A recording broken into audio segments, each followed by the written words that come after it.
நிறைய பேர் அம்மா என் மேலே வந்து கோர்ட் கேஸ் போட்டுட்டாங்க, எனக்கு வந்து எப்பயோ போட்ட கேஸு, இல்லை நான் வந்து ஒரு செக் இது ஆயிடுச்சு, சின்ன விஷயம் தான், நான் அதை மாற்றி என்னை வந்து என் மேலே பழி போட்டு இப்படி பண்ணிட்டாங்க அப்படின்னு கோர்ட்டுன்னு போயிட்டே இருக்கும். எங்களுக்கு அந்த கோர்ட் கேஸ் சீக்கிரமாக முடியணும் அப்படின்னு கேட்குறாங்க.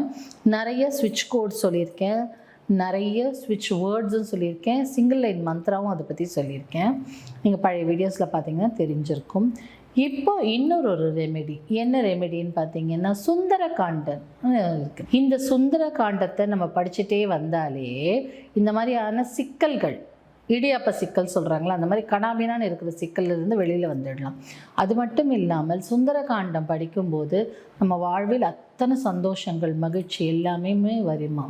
அதனால் கோர்ட் கேஸில் மாட்டிட்டு தவிர்க்கிறவங்க உங்கள் வீட்டில் சுந்தரகாண்டம் வாங்கி படிங்க. சுந்தரகாண்டம்னு தனி எடிஷன் வருதுன்னு நினைக்கிறேன். ஸோ அதை வாங்கி அது மட்டுமாச்சும் படிங்க. இன்னொரு விஷயம் என்னென்னா, எந்த இடத்துல இதை படிக்கிறாங்களோ அங்கும் ஹனுமான் இருப்பாராம்.